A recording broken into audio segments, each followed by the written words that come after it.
অধীরের বাপের ক্ষমতা থাকলে পরে বলুন। অধীর কেন, অধীরের বয়স 72, ওর বাপের বয়স আছে 44 বছর। যদি দুটো বাপকে নিয়ে আসতে বলুন, একটা বুথে আমাদের কলিকা হাতে হাতে বলুন।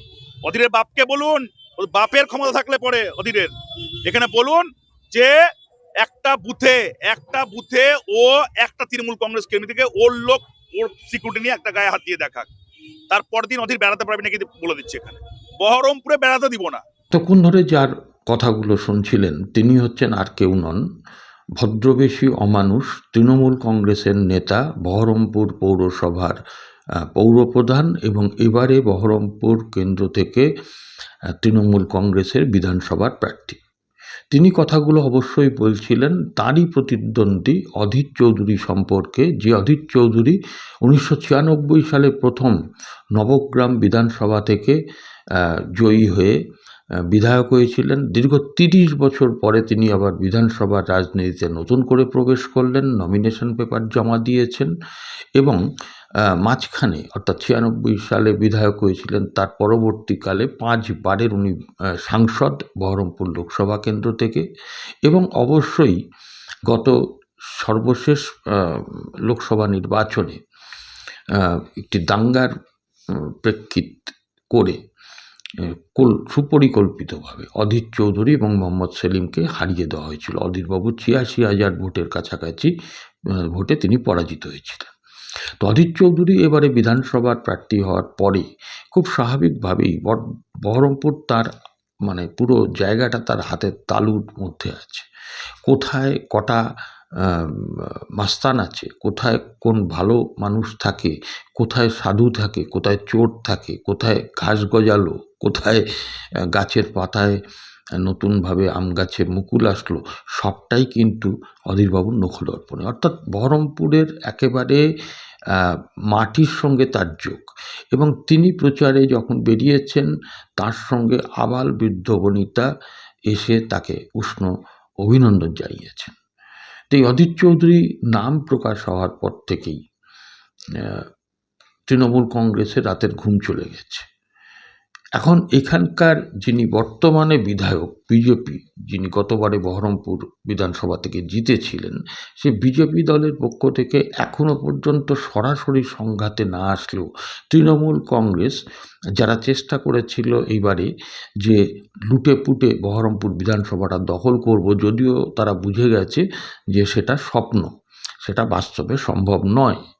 কারণ এক তো কেন্দ্রীয় যে নির্বাচন কমিশন, তারা যেমন চিন্তাভাবনা করছেন নির্বাচনটাকে খুব কঠিনভাবে করতে, প্রত্যেকে যাতে মানে ভোট দিতে পারেন তার ব্যবস্থা করতে, পাশাপাশি অধীরবাবুর অনুগামী ছাড়াও গোটা মানে রাজ্যের মানুষই বলা যেতে পারে, তারা তৃণমূল কংগ্রেস কোথাও কোনো বাধা দিতে গেলে একেবারে সরাসরি সেই প্রতিরোধ করার জন্য মানসিকভাবে তৈরি। কারণ রাজ্য জুড়ে একটা আওয়াজ উঠেছে তৃণমূলকে হারাতেই হবে। তো যাই হোক, এখন অধীর চৌধুরী গতকাল বহরমপুরের 19 নম্বর ওয়ার্ডে প্রচারে বেরোলে তাকে বাধা দেয় ওই ওয়ার্ডের তৃণমূলের যিনি কাউন্সিলর, তার নেতৃত্বে বেশ কিছু সাঙ্গপাঙ্গরা। আপনারা দেখতে পাচ্ছেন পাশের স্ক্রিনে যে কিভাবে মানে প্রভোকেশন তৈরি করে একেবারে ডেসপারেটলি তারা অধীর চৌধুরীর ওই প্রচারটাকে মানে বানচাল করার চেষ্টা করেছেন, যাতে অধীরবাবু মানুষের কাছে পৌঁছতে না পারেন, কথা বলতে না পারেন। কারণ তাদের ভয়, পাশাপাশি তাদের পরাজয়ের যে একটা ইঙ্গিত তারা পরিষ্কার বুঝতে পারছে। দেওয়ালে কান রেখে তারা বুঝতে পারছে যে মানুষ এবারে পরিবর্তন চাইছে। অন্তত তৃণমূল কংগ্রেসকেই রাজ্য থেকে ঘাড় ধাক্কা দিয়ে গণতান্ত্রিকভাবে বের করে দেওয়ার জন্য মানুষ তৈরি আছে।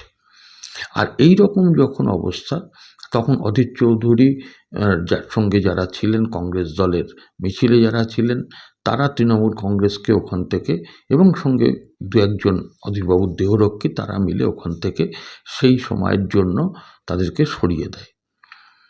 কিন্তু এই যে প্রভোকেটিভ বক্তব্য, সেটা নাড়ুগোপাল মুখার্জির শুনলেন, সেই রকম বক্তব্য এবং নমিনেশন পেপার জমা দেওয়া থেকে শুরু করে প্রচারের প্রতিটি ক্ষেত্রে অধীর চৌধুরী যেভাবে বাধা পাচ্ছেন, তাতে অধীর চৌধুরী কালকে কিছুটা মেজাজ হারিয়ে কি বলেছেন সেটা আপনাদের আমি আগে একটু শুনিয়ে নিই। তারপরে আমি অধীর চৌধুরী কীভাবে বহরমপুরের ভোটারদের মধ্যে সাহস জুগিয়েছেন। আমি মনে করি যে এই ভিডিওটা আমার করার উদ্দেশ্যই হচ্ছে, অনেকে হয়তো অধীর চৌধুরীর ব্যাপারটা জানেন, গতকালকের ব্যাপারটা, কিন্তু আমি বলবো যে শুধু প্রার্থী নয়, একেবারে প্রত্যেকটা কর্মী, দেখলেন তো অধীরবাবুর সঙ্গে যে সমস্ত কর্মীরা ছিল তারা কিভাবে রেজিস্ট করেছে।